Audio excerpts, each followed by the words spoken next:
Pati na smile ng baby. Oh, ganda ng smile! Pati na, yung happy yung baby. Dali, pati nga ng baby na, yung baby na nakatakas sa mga responsibilidad sa pamilya. Paano yun? Ano pinagpuputok ng butsi mo? Nang iniwan ko kayo. At sinalo mo at naghirap ka. Hindi mo alam kung gaano kahirap yung laki. Ikaw na lang yung bahala. Nakakapagod. Hindi ka pwedeng magpahinga. Hindi ka pwedeng huminto para huminga. Hindi ko pwede sabihin sa mga kapatid ko yung tigil mo muna yung pag-aaral nyo kasi pagod na talaga ako. Gusto ko lang magpahinga kahit sandali lang. Hindi ko yung pwedeng sabihin. Huwag mag-alala, ipikit ang iyong mata. May ibig sabihin ng pahinga kasi hindi ko na alam dahil ang tagal ko nang hindi ginagawa yun.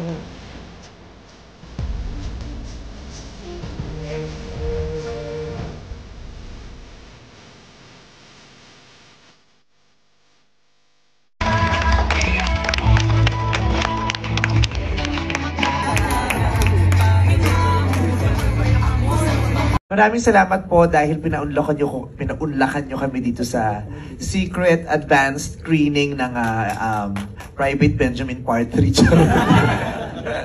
ng And the Breadwinner is, kayo po yung kauna-unahan. Kayo talaga yung kauna-unahang makakapanood. Mauna pa kayo sa akin. Oo, dahil hindi ko pa ito napapanood. So kayo po talaga yung kauna-unahang mga napili ng mga pinagpala, mga inampalan. So, ayun, sana po, hindi na sana, naniniwala naman kami ni Direk Jun na magugustuhan niyo po itong pelikula. Talagang pinagmamalaki po namin ito. At ako ngay atat na taing-tain na mapanood itong pelikulang to din. At yun nga, naniniwala ako magugustuhan niyo. Kung hindi niyo ito magugustuhan, manahimik na lang po. Yun lang. Ito po yung pinagmamalaki kong direktor. Siya po talaga ang pinuno nitong napakagandang pelikulang to, si Direk Jun Robles Lana. Maraming salamat po dahil pinaunlakan nyo kami dito sa secret advanced screening ng Private Benjamin Part 3. ng And the Breadwinner is, kayo po yung kauna-unahan. Kayo talaga yung kauna-unahang makakapanood. Mauna pa kayo sa akin. Oo, dahil hindi ko pa ito napapanood. So kayo po talaga yung kauna-unahang mga napili ng mga pinagpala, mga inampalan. So, ayun, sana po, hindi na sana, naniniwala naman kami ni Direk Jun na magugustuhan niyo po itong pelikula. Talagang pinagmamalaki po namin ito. At ako ngay atat na taing-tain na mapanood itong pelikulang to din. At yun nga, naniniwala ako magugustuhan niyo. Kung hindi niyo ito magugustuhan, manahimik na lang po. Yun lang. Ito po yung pinagmamalaki kong direktor. Siya po talaga ang pinuno nitong napakagandang pelikulang to, si Direk Jun Robles Lana. Magandang gabi sa inyong lahat. Maraming salamat sa pagpunta ninyo dito. Gaya na ng sabi ni Meme, sigurado naman ako dahil galing ito sa puso namin, sigurado rin ako na mamahalin ninyo si Bambi at lalo ninyong mamahalin si Meme pagkatapos yung mapanood yung performance niya dito. Sigurado ko hindi nyo siya makakalimutan. Sana tulungan nyo kami na ipamalita, lalo na kapag nagustuhan ninyo, mag-ingay kayo. Pero wala naman perasahan. Kung ayaw nyo lang rin magsalita, yung nagustuhan nyo, maganda-ganda kayo, pero gusto nyo sa sarili nyo lang, nasa sa inyo rin naman yun. Kung ayaw nyo pagmalaki, pero gusto lang ko talaga namin mapanood nyo na agad ito sa unang pagkakataon. Kaya ayun po, sana meron kayong tubig dyan na maiinom habang pinanonood to, mag-relax lang po kayo. Lalong-lalo na sa simula, i-enjoy nyo lang. Pero hindi ko alam kung magre-relax pa kayo sa dulo. Ayan. Mga Odds, maraming salamat. Hinahanap ko. Ayun na siya. Ayun na pala siya. Ayan. So, kung magpapasampal ka dun sa isang pelikula sa sobrang ganda, baka sabi, kasi may napanood ako, sabi niya, sampal-sampalin niyo ako pag di kayo naganda sa pelikula. Ito, wag mo namang sabihin, saksak-saksakin ka nila sa kalsada. Pero thank you very much for coming here. We really appreciate your effort, your time na ibinahagi sa amin. Maraming salamat. Lalo na sa mga drag queens na nandito, yung mga kasama natin sa pa-party nung nakaraan. Dahil actually sa inyo galing tong idea na magpa-screening. Kasi tanong kayo ng tanong, dapat sa 23 pa. Feeling namin, kakasya ba lahat sa 23? So, shall we start? Again, Merry Christmas to all of you. Mabuhay kayong lahat. Alam ko, marami sa inyo breadwinners. At marami sa inyo may kakilalang breadwinners din at nagpapahalaga sa maraming breadwinners. Ito po yung pelikula para sa ating lahat at para sa kanilang mga breadwinners. Thank you very much. Merry Christmas! Thank you! Hi guys, this is Tasia, your Vice Ganda Kalokalike. I'm with Jesus Christ Kalokalike. Sige. Yes. Isali mo rin yung kalokalike ni Taylor Taylor Swift. Taylor Swift fans, 0. Drag Queen 1. Dragon one. Mga kaibigang may influensya sa lipunan at sa malakas din ang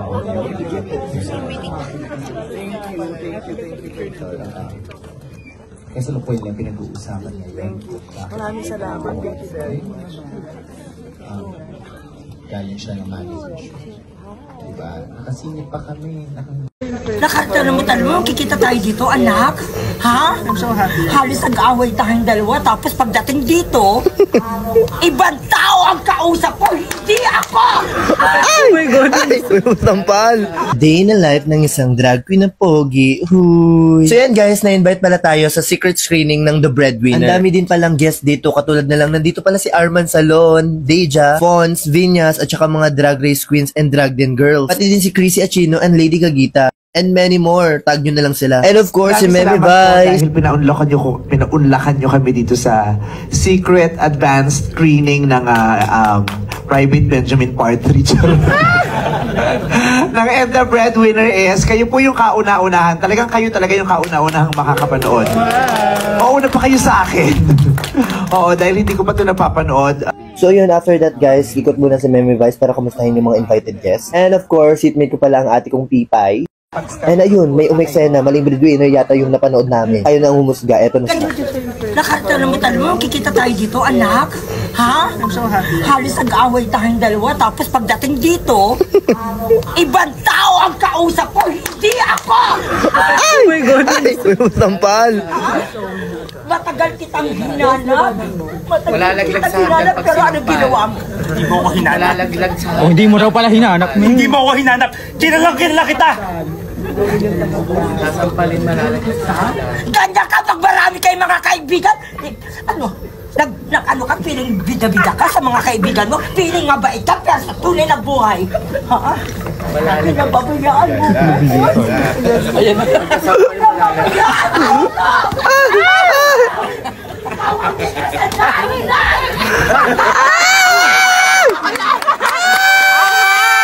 So yun, nag-start na nga ang movie guys. Ito nga yung face namin before the movie. Grabe guys, kaya sa December 25, huwag na nating palampasin. Sabay-sabay tayong manood ng The Breadwinner kasi iyak, tawa, hugulhol ang mararanasan nyo sa movie ito. Tignan nyo naman ang mga face na yan. Maling-mali na nag-makeup ako dito. Bye guys, mahal na mahal ka namin. Thank you for representing the Filipino drag. I love you.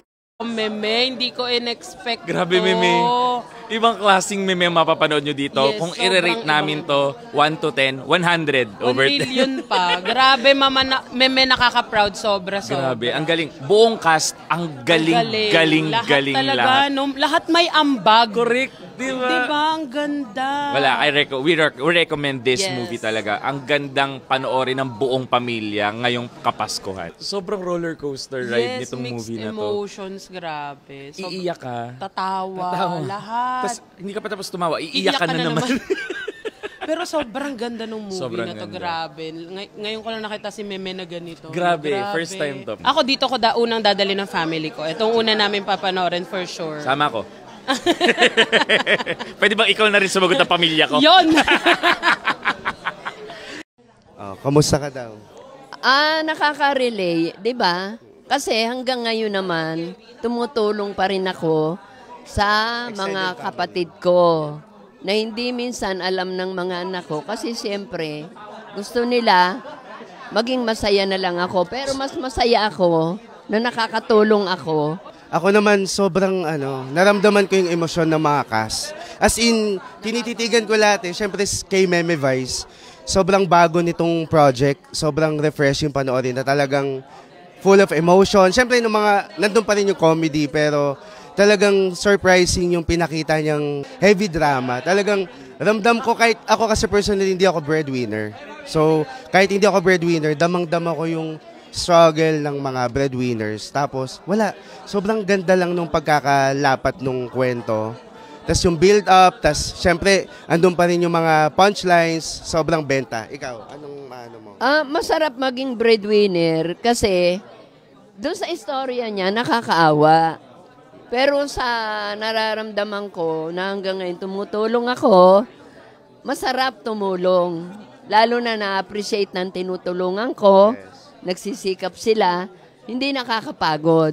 Masaya. Maganda yung message ng movie para sa lahat ng mga umaasa sa breadwinners, especially sa mga breadwinners, para sa inyo talaga tong movie na to. Kahit hindi kayo yung totally nagpo-provide for the whole family, kahit provider kayo, sobrang para sa inyo to. Especially, maganda yung message niya sa mga taong dependent pa, na mas ma-appreciate yung mga nagpo-provide for the family. Tapos syempre, yun nga, kapag tinutulungan ka, tumulong ka din in your best way. Yun. Ayun.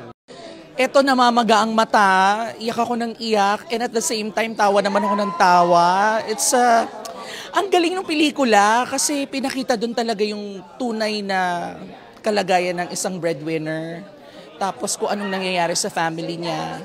Tapos kung ano yung mga hindi niya naranasan at mga sakripisyo niya and everything. So, relate na relate ako kasi may ate din ako. So, yung mga away ni Bambi at saka ni Baby, ginagawa namin ng ate ko yon. So, masasabi kong pang-family talaga itong pelikula na ito. And ang ganda nung pagkakatahi ng istorya kasi meron siyang resolution sa dulo kung paano nila inayos yung problema nila, kung paano sila makakabawi kay Bambi. So yun, ang galing ni Meme Vice dito. I'm so proud of my dear friend. My gosh, sobrang namagay yung mata ko. Ang galing, talagang naramdaman ko si Bambi, nakarelate ako kay Bambi sa pamamagitan ni Meme Vice Ganda as an actor. So, good job Meme, my God. Iba ka. Hindi sayang yung pera nyo dito sa And the Breadwinner Is. At dali nyo yung buong pamilya nyo kasi pang pamilya talaga siya. Promise. Wow, maga pa rin yung mata. Sobrang roller coaster siya. Hindi ako sanay sa isang Vice Ganda movie. Usually, tatawa lang ako. So, syempre may konting mga kurot sa puso, pero this time, hagulgul levels talaga. Napakahusay ni Meme. Grabe, pumasok na siya sa kanyang hindi lang siya unkabogable box office superstar. Ngayon pumasok na siya sa kanyang critically acclaimed actress era. So, I-expect ko actually na mananalo siya ng award, ng kanyang acting award here. Napakahusay. And I can say na parang this continues the legacy of Star Cinema of giving us unforgettable family dramas. Ito, kakaiba kasi usually state drama na puksaan. Ito, drama na comedy na ang lala ng puksaan, especially doon sa isang climactic part, doon sa confrontation ng family. Napakahusay, na-deliver ni Meme ng sobrang nakakaantig sa puso. Ang manhid mo pag di ka naiyak. At napaka-generous ng supporting cast niya, especially Miss Eugene Domingo. Talagang binigyan niya ng pagkakataon na mag-shine talaga si Meme sa movie na to. Walang etcha super winner tong pelikulang to na kailangan mapanood ng buong pamilya as in. Ito yung pinakasulit na pelikula ni Meme Vice na mapapanood nyo sa Film Fest. So, grabe, sa totoo lang, maraming makaka-relate nito sa tunay na buhay. May mga tao talaga na hindi nila nagsasalita, kinikimkim nila yung nararamdaman nila. Pero ang totoo, dahil sa ginawa ni Vice Ganda, mas nagbunga, mas maraming natauhan, lalo yung mga taong mga pabigat sa pamilya, kumbaga makakapag-isip-isip. Sana makapag-isip, no? Talaga sa totoo lang, maganda, perfect, 100% kasi maraming nakaka-relate. Katulad ko, kung pipilitin mo maghanap buhay dahil may pamilya ka, syempre mahal mo pamilya mo, gagawa ka ng paraan para masuportahan mo ang pamilya mo. Hindi ka titigil. Minsan nga, yung pansarili mo lang, hindi mo magawa para sa pamilya mo. Kaya, the best. Para sa akin, the best talaga. May ibig sabihin ng pamilya kasi hindi ko na alam dahil ang tagal ko nang hindi ginagawa yun. tinurot ako, sabi ko, aray! Nakarelate ako dun sa pag bakla ka, kailangan breadwinner ka agad. Yung kinikim-kim mo, na gusto mo sabihin sa pamilya mo, maririnig mo yun dito. Oh my God, Vice Ganda, nirepresent niya ako dito sa movie na to. Kasama niyo yung family niyo, para doon na rin kayo mag-open up. Open forum. And the winner is Vice Ganda. And the breadwinner is In Cinema's Christmas Day.